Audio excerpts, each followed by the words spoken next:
សូមនមស្ការចំពោះគុណនៃព្រះត្រៃរតន៍នមស្ការចំពោះព្រះករុណាប្រថេរៈគ្រប់ព្រះអង្គចម្រើនពរញាតិញោមពុទ្ធបរិស័ទជិតឆ្ងាយគ្រប់ទិសទីដែលកំពុងតាមដានទស្សនានៅវីដេអូក្នុងថ្ងៃនេះគឺជាវីដេអូរបស់ខ្ញុំព្រះករុណាអាត្មាភាពព្រមទាំងផន្តេដ៏ចម្រើនពីរព្រះអង្គទៀតរួមគ្នាធ្វើដំណើរពីវត្តគោរពរដ្ឋខេមរារាមក្រុងញូដេលីទៅកាន់វត្តខ្មែរកោសំពីស្រុកកោសំពីដែលបានប្រព្រឹត្តទៅនៅថ្ងៃទី11ខែឧសភាឆ្នាំ2026ដោយដែលវីដេអូបានបង្ហាញនេះស្រាប់យើងខ្ញុំបកករណាអាត្មាភាពបានរៀបចំចេញដំណើរតាំងពីវេលាដែលអរុណមិនទាន់ប្រកាសឡើងនៅម៉ោង 3:30 នាទីទៀបភ្លឺចេញដំណើរពីវត្តខ្មែរក្រុងញូដេលីទៅកាន់ស្ថានីយ៍អាយ៉ាស្មាយានក្រុងញូដេលីដើម្បីធ្វើដំណើរទៅកាន់វត្តខ្មែរកោសំពីរថភ្លើងនឹងចេញដំណើរនៅម៉ោង 6:00 នាទីព្រឹកឥឡូវនេះយើងបានធ្វើដំណើរមកដល់ស្ថានីយ៍អាយ៉ាស្មាយានក្រុងញូដេលីហើយយើងត្រូវទម្លាក់នៅសម្ភារៈបរិក្ខារចុះពីតាក់ស៊ីហើយចូលធ្វើដំណើរចូលទៅតាមច្រកចូលនេះដោយត្រូវស្កេននៅអីវ៉ាន់ព្រមទាំងស្កេនទាំងតួខ្លួននេះផងនេះគឺលោកម្ចាស់ភូមិលោកបានចូលមកមុននេះលោកម្ចាស់មាសកក្កដានិងលោកម្ចាស់ភូមិកំពុងធម្មសាកច្ឆាឥឡូវនេះម៉ោង 4:57 នាទី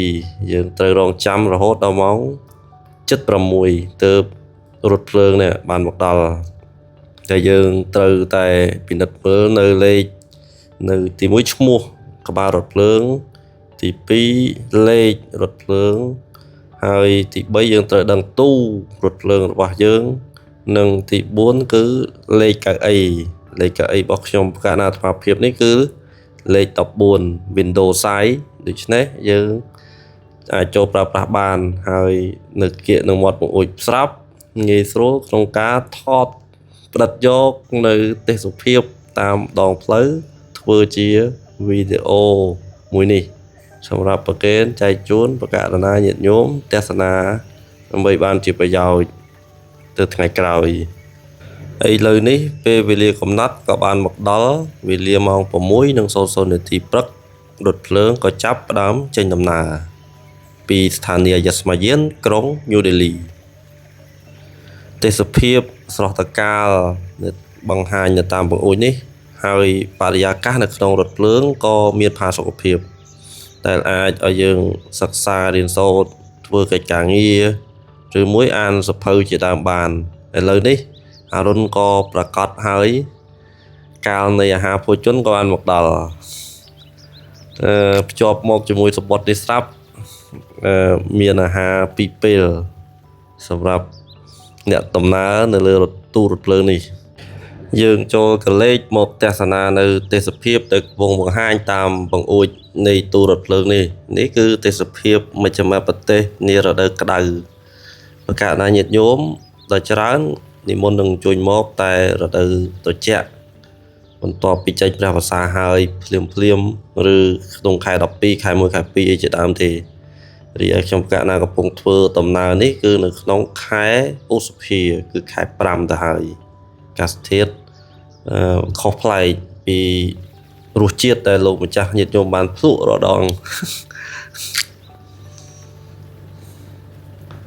ចំណែកឯល្បឿននៃរថភ្លើងនេះខ្ញុំមិនបានមើលឲ្យម៉ត់ចត់ទេប៉ុន្តែរាល់ពេលមើលនៅក្នុងអេក្រង់ឬមួយនៅក្នុង app ទូរស័ព្ទគេបង្ហាញថា 129 គីឡូម៉ែត្រក្នុង1ម៉ោងហើយនេះគឺជាអាងស្តុកទឹកប្រសិនបើយើងមើលប្រតិកម្មនៃចំហាយទឹកដែលកំពុងពុះនោះយើងអាចសន្និដ្ឋានបានថានេះជាការដុតទឹកឲ្យពុះដោយថាមពលនុយក្លេអ៊ែរដើម្បីផលិតនៅអគ្គិសនីនេះលោកម្ចាស់មាសកក្កដាលោកកំពុងតតអ្វីទេឥឡូវយើងនៅសល់10គីឡូទៀតនឹងទៅដល់ស្ថានីយ៍ដែលយើងខ្ញុំបកករណាអាត្មាភាពទាំង3អង្គត្រូវចុះហើយឥឡូវនេះបានចុះហើយយើងមកដល់ស្ថានីយ៍អាយ៉ាស្មាយានក្រុងគេឧស្សាហ៍ហៅថាអាឡាហាបាត់ប៉ុន្តែឈ្មោះផ្លូវការរបស់គេគឺប្រាយ៉ាក្រាត់ JN